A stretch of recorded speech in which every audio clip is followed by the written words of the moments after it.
नमस्कार, मेरा नाम डॉक्टर निसर पटेल है। मैं गैस्ट्रोएंटरोलॉजिस्ट हूँ। स्टीविया एक naturally available sugar free products जो कि आपने सबने सुना होगा। इंडिया में डायबिटीज़ वाले पेशेंट इसको बहुत ज़्यादा इस्तेमाल करते हैं। लास्ट 15 सालों में ऐसे बहुत सारे शुगर फ्री प्रोडक्ट्स इंडिया में बिकना शुरू हुए हैं। ऐसा माना जाता है कि इससे आपका शुगर नहीं बढ़ता है, आपका वज़न कंट्रोल में रहता है। हालांकि रिसेंट साइंटिफिक स्टडीज़ में ये प्रूव हुआ है कि लंबे टाइम ये प्रोडक्ट्स लेने से आपका वज़न बढ़ेगा, आपका शुगर बढ़ेगा और आपको आगे जाके हार्ट अटैक का रिस्क भी बढ़ जाता है। ये सारी डिटेल्स विद साइंटिफिक एविडेंस हम ये वीडियो में देखने वाले हैं, तो बने रहिए ये वीडियो के एंड तक। गैस्ट्रो गुरु के साथ बढ़ाएं अपने पाचन स्वास्थ्य का अनुभव, जहां विज्ञान और वास्तविक ज्ञान मिलते हैं। Authentic medical health information, gastro गुरु के संग। मेडिकली इसको हम लोग NNS बोलते हैं, यानी कि non nutritive sweeteners. Non nutritive मतलब कि इसमें कोई कैलोरीज नहीं होती है। स्वीटनर्स यानी कि ये स्वाद में मीठे होते हैं। कैलोरीज ना होने के कारण ये माना जाता था कि इससे आपका डायबिटीज़ कंट्रोल में रहता है, आपका ब्लड का शुगर लेवल नहीं बढ़ेगा। इसको हम क्लासीफाई करते हैं आर्टिफिशियल और नेचुरल में। आर्टिफिशियल यानी कि सैक्रिन, एस्पार्टेम, नियोटेम, सुक्रालोज। आपने कुछ ब्रांड नेम सुने होंगे जैसे कि शुगर फ्री नेचुरा और शुगर फ्री गोल्ड। ये प्रोडक्ट्स में ऐसे ही आर्टिफिशियल यानी कि केमिकल बेस्ड स्वीटनर्स यूज़ होते हैं। And there are naturally available sweeteners जैसे कि monk fruit extract, stevia, sorbitol और जाइलेटॉल। स्टीविया के बहुत सारे प्रोडक्ट अवेलेबल है। ये नेचुरल यानी कि ऑर्गेनिक नाम से प्रमोट करते हैं, बट अगर आप नेचुरल लेते हो या ऑर्गेनिक लेते हो इसमें ज़्यादा कोई डिफरेंस नहीं है।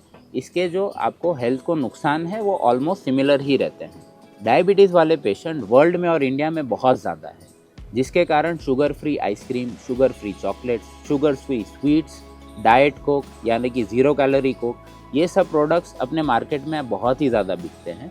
बट बहुत सारे लोगों को इसका जो रैशनल है या इसका इम्पोर्टेंस या इसके साइड इफ़ेक्ट्स नहीं पता होते हैं।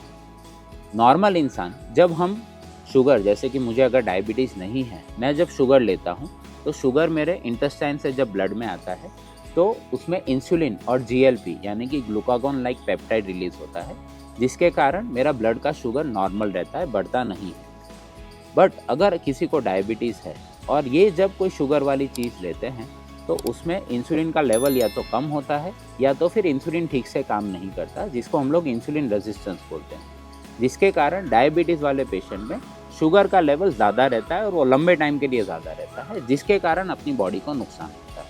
जब भी हम कोई ऐसे NNS यानी कि शुगर फ्री प्रोडक्ट्स लेते हैं तो उसमें कोई कैलोरीज नहीं होती है। कैलोरीज नहीं होने के कारण अपना शुगर लेवल बढ़ता नहीं है।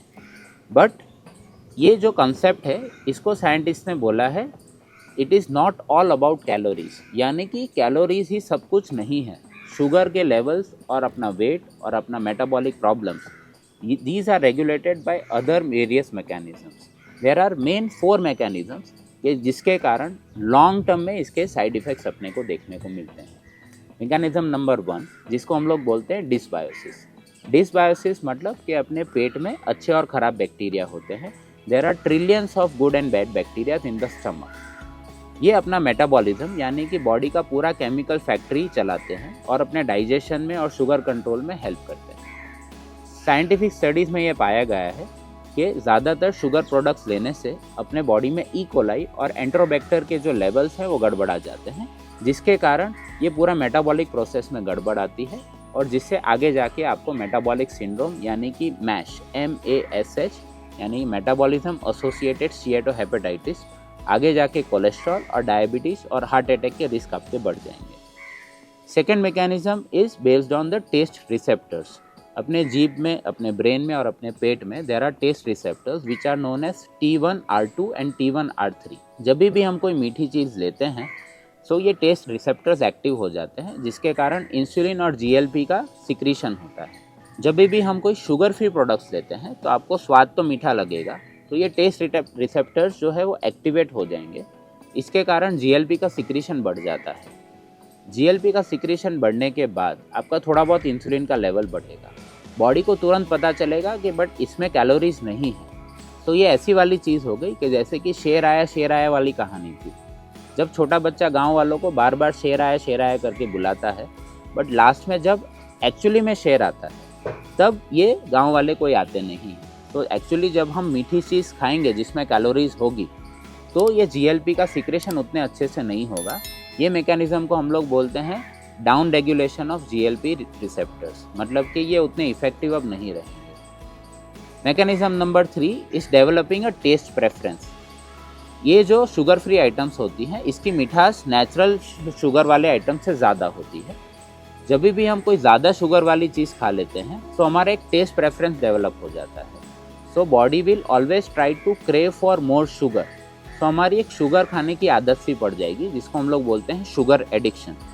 ये लंबे टाइम के लिए आपको शुगर वाले प्रोडक्ट्स को ज़्यादा कंज्यूम करने के लिए क्रेव करेगी, जिससे आगे जाके आपका डायबिटीज़ बढ़ेगा और आगे जाकर आपका वजन भी बढ़ेगा। And mechanism number 4 is known as calorie over compensation. Calorie over compensation का मतलब कि बॉडी में सिर्फ स्वाद इम्पॉर्टेंट नहीं है। जब भी आप मीठी चीज़ खाओगे आपको मीठा तो लगेगा, बट बॉडी को कैलोरीज चाहिए। तो बॉडी ये रियलाइज़ करेगी कि स्वाद तो मीठा है बट इसमें कोई कैलोरीज नहीं है, जिसको हम लोग ज़ीरो कैलोरी कंजम्पशन भी बोलते हैं। ज़ीरो कैलोरी कंजम्पशन होने की वजह से अपने बॉडी में क्या होता है कि अपनी बॉडी ज़्यादा कैलोरीज को क्रेव करती है। ऐसे स्टडीज़ हुए थे कि जिन लोग ने नॉर्मल शुगर वाली चीज़ें खाई वर्सेस शुगर फ्री आइटम्स खाए, तो उसमें ये पाया गया कि दोनों group of subjects almost same calories consume करते हैं, मतलब उसमें कैलोरी इंटेक कम नहीं होता है। सो अगर कैलोरी इंटेक कम नहीं होगा तो आपका वज़न कैसे इंप्रूव होगा, आपका शुगर कैसे इंप्रूव होगा। होप कि आपको ये वीडियो पसंद आया हो।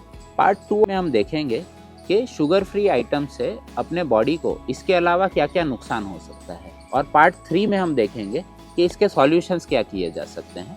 तो बने रहिए आगे वाले वीडियो के लिए। तब तक के लिए नमस्कार। गैस्ट्रो गुरु के साथ बढ़ाएं अपने पाचन स्वास्थ्य का अनुभव, जहां विज्ञान और वास्तविक ज्ञान मिलते हैं। Authentic medical health information, gastro गुरु के संग।